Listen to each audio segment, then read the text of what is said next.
So I just want to introduce Kimba Cooper, who is an Instagram guru, specialist, trainer, and what she doesn't know is not worth knowing, basically. And we'll go into more detail.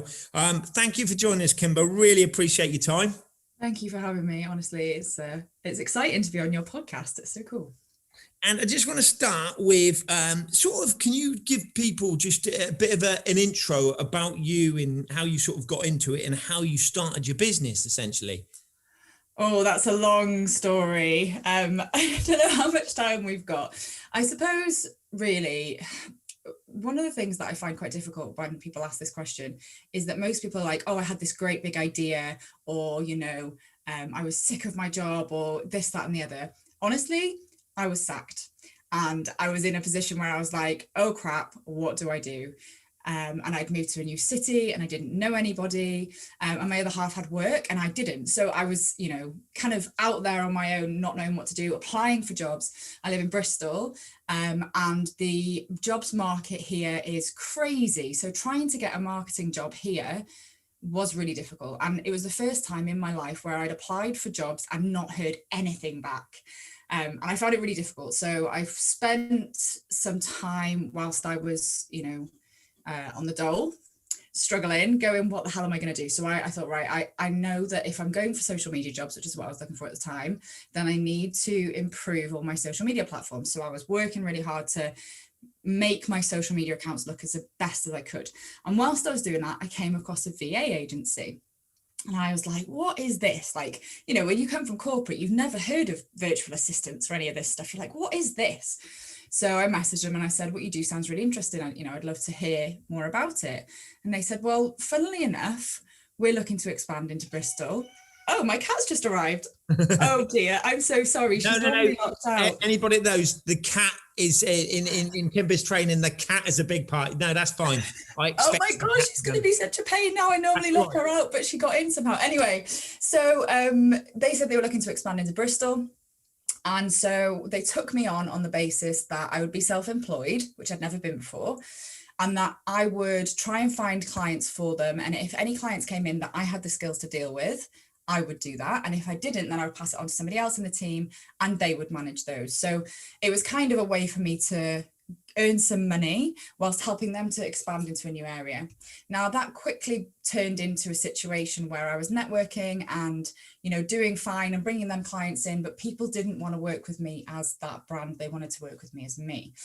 So I launched my own business alongside doing this, which was, I'm self-employed. They knew that's what I was going to do. And eventually it got to the point where it's like, it's becoming a conflict of interest for me to be doing both. So stopped working with them, forever grateful to them for everything that they did for me. They're an amazing company. And since I dropped that work, my work increased massively.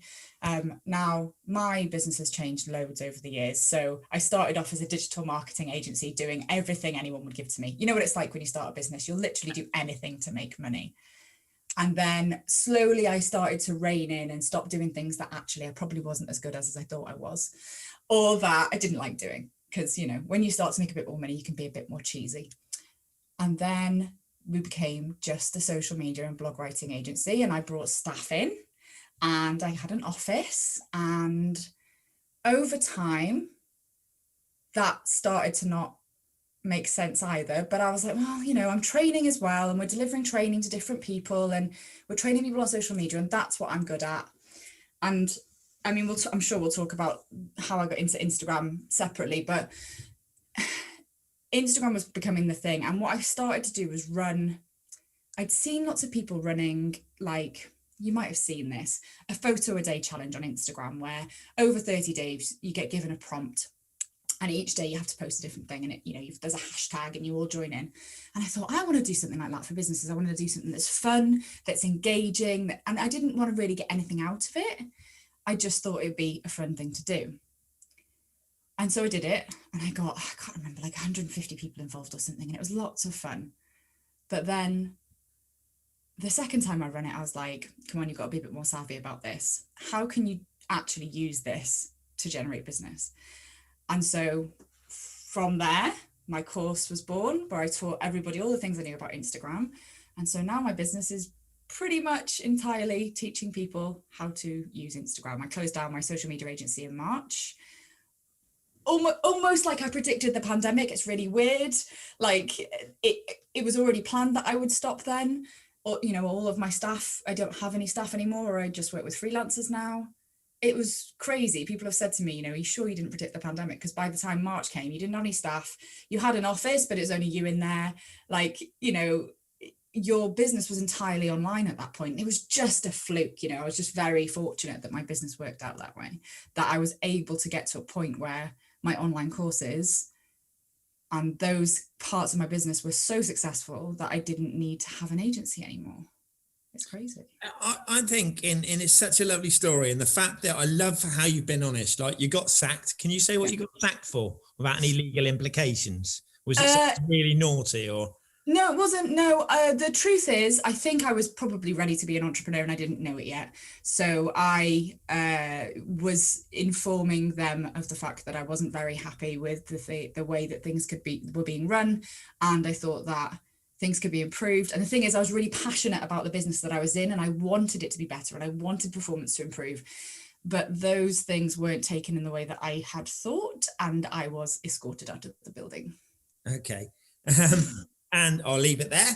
And you said, I love because there's a lot of people at the moment with the pandemic, and unfortunately they're losing their jobs. You went on the dole and you actually used that was probably one of the most sort of important aspects of your life, and change your mindset. So you are in a great position to say to people, actually, listen, you may have lost your job, you may be feeling really, really low, but actually use this time, you just, from your digital agency, you picked what you were good at, what you enjoyed, and I know you love it. And that's the key. To anybody who wants to run a successful business, I think you've got to have the passion and you've got to enjoy it. If you get up and it feels a bit dull and it feels painful, you're not going to have the longevity for it. But what would you say to people at the moment if they are in that situation, they lost their job, they're on the dole? What is the process? Because you're going to have the first couple of days where you're feeling sorry for yourself. You'll need to snap out of that. But what advice can you give the people that are in a bad situation at the moment and they've got an opportunity to set up something? It's a great question. I think you've got to weigh up seriously, you know, if you've got responsibilities that you have to take care of, how realistic it can be, because it's not an easy journey. You know, running a business is hard, and you're not going to make money straight away, and you're not going to be profitable straight away.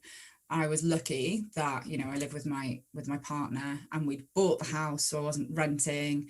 And so I was able to be in a position of, look, I can give myself this much time to put everything into this. You also have to be realistic. You know, if we're in a pandemic, you know, people are homeschooling, they have lots of mixed responsibilities. So are you going to be able to put that time in that is required to really get off the ground? So those are the be realistic things. But from a positive perspective, you know more than you think you do. That applies to everybody. There's something that you know without question that other people would pay you to know. There is something that you can make or do that other people see, and they always go, oh, wow, you know, such and such is really great at this thing. And you need to pick up that thing and think, realistically, could I make money out of this? And if you're unsure to start with, you can do what I did and test the waters by working for an agency. I didn't do it on purpose. None of this was planned, but that's something that really helped me to realize, 1, I'm good at this. 2, I'm good at bringing in clients, and 3, people actually want to work with me. So, you know, even if it's a product-based business, you can also test the waters with that as well. You can, you know, put messages out there on social media. We're so lucky with social media. You can just say to your friends, would you buy this? Would you pay this much money? Bearing in mind that friends aren't always the most honest because they like you, but you know, you can test things whilst you have a bit of a security blanket. But what you said is right.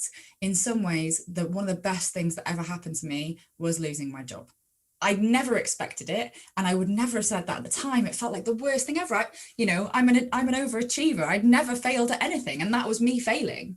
It was horrible, but it was one of the best things that's happened to me. So sometimes you need to not have a security blanket to get on with it. One of the big drivers for me was definitely, I want to contribute. I want to pay my way. I never wanted to be in a position where I was reliant on somebody else for financial dependence. So yeah, I think there's an element of risk there, But I think as well, believing that you can do it is really important. I'm quite stubborn. I think you have to have that belief. Now, I got so my next question is sort of stage two. You explained how you got into the business. What were your sort of initial difficulties in starting your business? And you've gone through the stage where you've tried and tested things, you've got a bit of a strategy, but then taken the next jump. How did you get to the next jump? Oh, okay. So difficulties, probably, I'd not really managed anybody before. I'd managed projects and I'd managed people within projects, but I hadn't really managed people. Taking on staff was really tough. And I went through a lot of different things with that were harder than I imagined, including most of the problems there actually were my own. So you realize, if somebody's not behaving properly or if something goes wrong, it's usually a reflection of how you've behaved. So, if you're not being honest, if you're not being in your integrity, if you're not setting boundaries, if you're not being clear, all that kind of stuff. So a lot of it is mindset work, which sounds fluffy and sounds airy fairy. I'm a very logical person. I'm not spiritual at all, but doing work on your own self is going to help with that kind of stuff. In terms of moving from one business model to another, you've got to find mentors that do what you do, like where you want to be. They are there already, and find them and see if you can work with them. And I think one of the hardest things I found was, so when I started this business, I was classed as, what are they called, deprived young person, I guess, because I was on the dole and I was under 30. So I got support from the Prince's Trust, and they are a brilliant organization, and I'm so grateful to everything that I got from them. I was on a course with them and all that kind of stuff. But the problem with that kind of traditional model is that it comes with traditional mentors. So, and my business is not traditional. So it made it quite difficult. So I had to really seek out people that were where I wanted to be and understood what I was doing, because I found that with a lot of mentors that I was working with, a lot of it was explaining like the basics of my business model. So yeah, I think if you're looking to get success in your business and you want to move up, you need to find somebody who's already there and work with them, whether that means paying for it or not. It's really worthwhile. I love that point, because that's something so relevant to me, because I went through a few different mentors that they weren't relevant in my field. They had great experience in a different sector. And looking back, it was a big mistake, because as you find on your feet, you think, oh, I want to save money. But it's worth, if you've got someone that's made, an expert to me is someone that's been there, done it, made all the mistakes. Doesn't necessarily they had all the qualifications, but they've been there, they've got experience in all aspects and in your relevant field. And if you've got someone in your relevant field, it's going to speed up your journey. Yeah. And I think that's, that's really important for people to take on board, that to spend the money, because you'll save the money in the long run. And yeah, so I really like your point there. And how did you get to the next stage? So you found with your business, people were liking photos, you become a bit more business savvy. How did you then, because you're massive in what you do, and I know you're very, very humble and you'll play it down, but you're massive, and people do work because you just want everybody to succeed. You're not in it to make the money. Well, you're running a business, but you actually are genuine. You want to help people succeed. But what was it the stage that your courses, they're very highly thought, and I know this because I've been through it, so I understand the process you've got, and it's just very good. But to go from that stage to where you are now, what was the process for that big jump? Okay, so the things I'm going to tell you are the things that people don't want to hear, but they're the truth. I'm consistent. Okay. One of the things people know is that I'm reliable. So, that was what was successful about our social media agency, was that we would show up and we deliver no matter what. And it's exactly the same in what I do now. So, I know that I'm going to have to spend a lot of time marketing anything, a lot more than anyone else is usually comfortable to do rather. So, if somebody started at the same time as me and they couldn't be bothered to put in the extra marketing efforts that I put in, they're not going to get there as quickly. So I think you have to market a lot more than you're comfortable with, a lot more. And I'm happy to do that. You have to be willing to change and adapt as well. So like the course that obviously that you've been on with me, that my main course, the Instamind course, every time we run it, I look for ways to improve it. Every time we run it, I look for ways to adapt it. Every time we run it, I look at, who's completed, how far through have they got, what things can we change, what can we improve. And I've done the same with the challenge as well. So like, I think we've run the challenge 10 times now. It's free. And people think, oh yeah, she's just after the money. But thousands and thousands of people, like you say, thousands and thousands of people have been through that. And only just under 200 people have actually bought my course. But those people have got amazing stories of how they've done. And so they tell more people and they tell more people. So as well as me wanting to help people, that actually pays off for me in the end, because even the people who can't afford my course tell other people about how great my free challenge is. So, it's kind of a win. It's kind of a win-win, really. But I think, that the other thing is, I guess, is that when you're an entrepreneur or a business owner, it's very easy to think, I don't have to work 9 to 5 because I run a business. I can do whatever I want. So I can do the washing up and I can do this, that, and the other. I've always treated this like a full-time job. So even when I didn't have any work to do, official work, I would find, right, how can I improve something? How can I change something? How can I add value? How can I do more? And I think that it's very easy to go, oh, I don't have to do anything today, so I'm just not going to.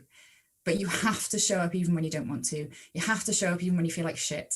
You have to show up even when, you've had a bad day, you've had a complaint, you've had several complaints, somebody's defaulted on payments, like all of the bad stuff. And it always happens all at once. Like you'll get a month of it and you have to keep showing up anyway. And I think, it's not a short answer in terms of what's taking you from this stage to this stage, but it's consistency, it's showing up when you don't want to, and it's trying to just improve by a tiny amount all of the time.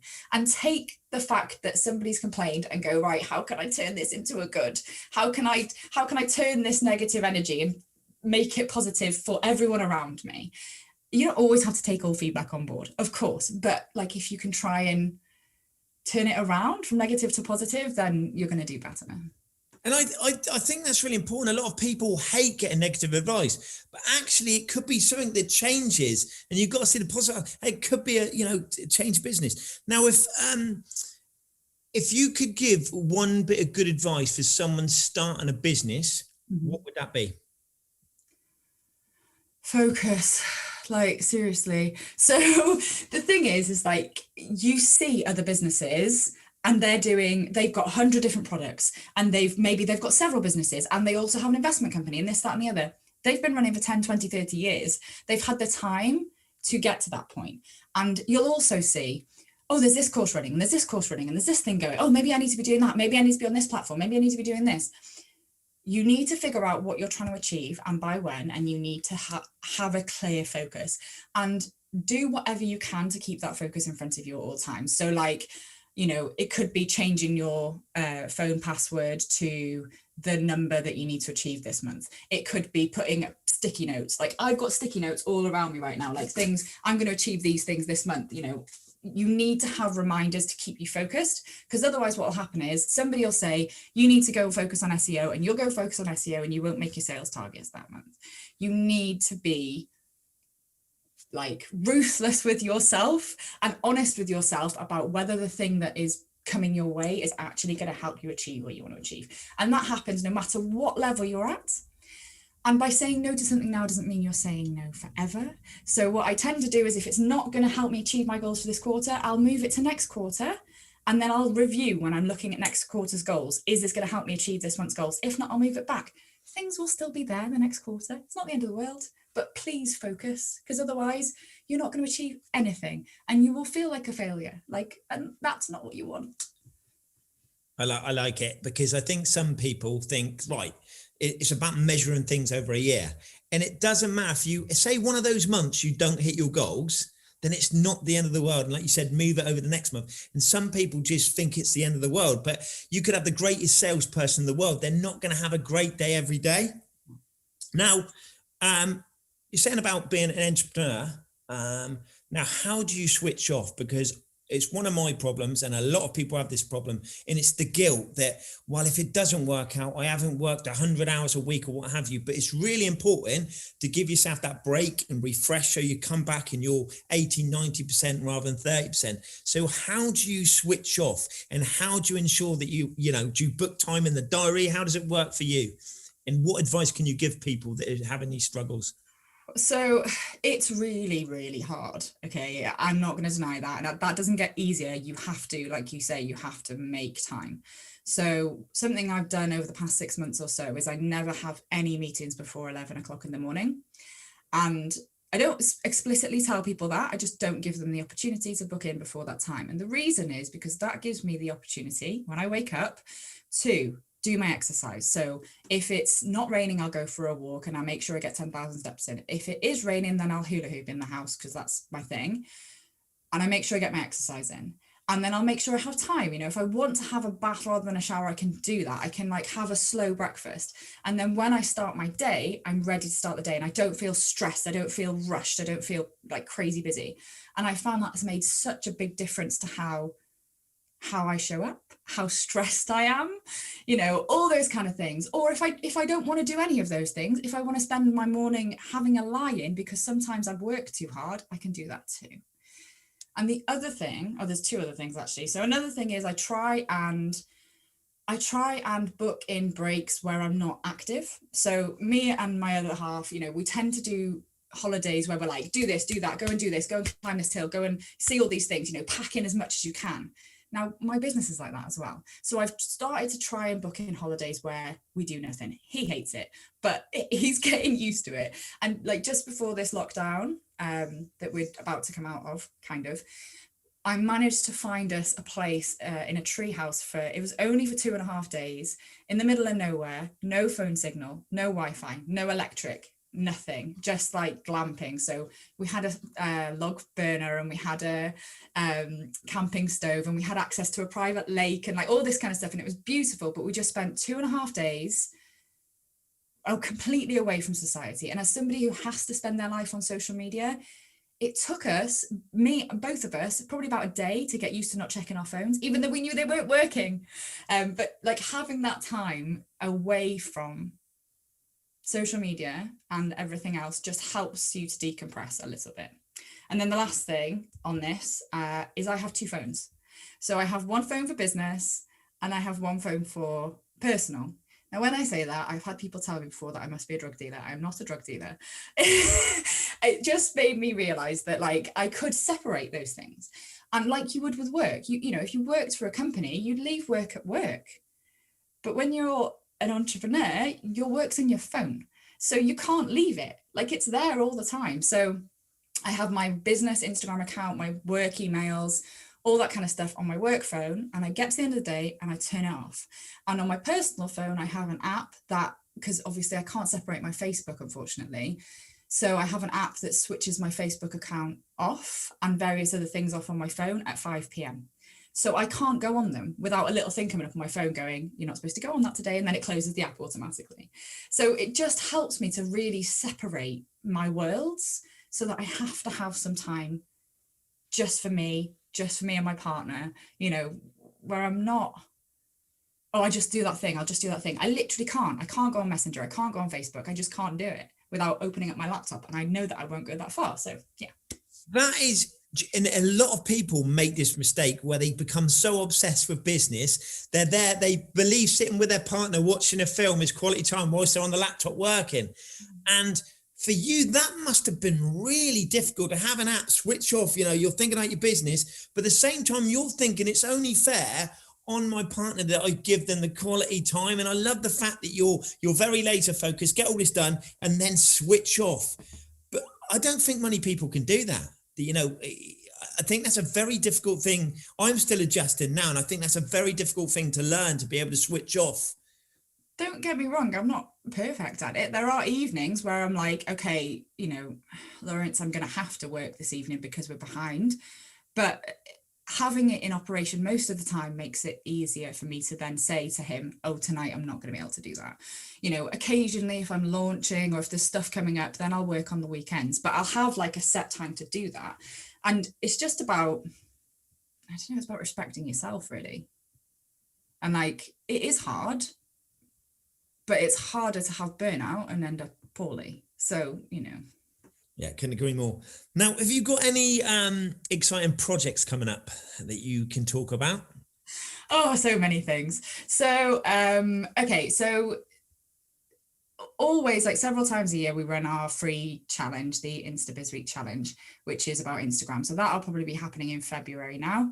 And that gives people the opportunity to learn about Instagram and how to get leads from Instagram organically. Just quickly on that note, you said February 2020, how do people join up for that? And just to clarify, honestly, Kimbra's humble. She's not going to hound you doing this free course. And you know, it's a contract year. You've got to do a paid course and you can learn so much. So people do, that's how I got into it, because I learned so much and then it led me on to the paid course. But people, you know, need to realize they're going to learn so much from the free stuff. But how can people find out and sign up to it? So go to kimbadigital.com/instabizweek or follow us on Instagram. I always promote it there. So this is our Instagram account, Kimba Digital. My name's spelt funny, but yeah, just go follow me on Instagram, or you could join our free group, Get Leads from Instagram on Facebook. That's probably the easiest way, actually. That's none of that spelt funny. So you'll be able to find it easy enough, but they are fun. It's quite intense. We usually have over 1,000 businesses taking part. It's great for networking. I know a lot of people make good friends in there, and it's a good opportunity for people to learn. So that'll be in February, and I think so that's 2021, and our Instamind will then be launching in March after that. But we run those a few times a year, and then like, I'm not sure when this is gonna. Hope this is gonna go out in time. But the thing that I'm promoting at the moment is our festive kick up the bum event. It's basically all of the things that I'm hearing from entrepreneurs at the moment and business owners is that they're feeling overwhelmed, that they're feeling lonely, that they're lacking in motivation, that, you know, what's the point? You know, there's a pandemic, everyone's locked down, Amazon's going to get all of the Christmas orders anyway. So what's the point in me marketing my business? And that is just rubbish. Like, all of that is rubbish, but I felt it. Like, you know, we've all felt it. So the idea behind this event is that we've got a day of speakers which are going to help you with things like mindset around what's holding you back, what's actually stopping you from marketing your business right now, accountability, how to keep accountable so that you can generate consistent results. We're going to have, I'm going to do a session called 21 Things You Can Do Today to Generate Sales in Your Business.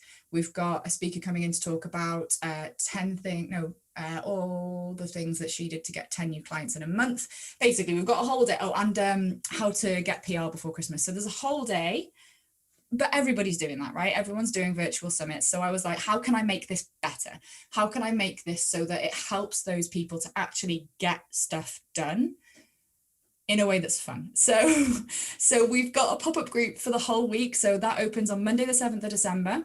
Right, okay. And we're going to have silly games. We're going to have prizes. We're going to have implementation sessions to help people actually take action on their learnings rather than just, you know, attend a virtual summit and then forget about it. Like, what's the point in that? If you're not actually going to implement, there is no point.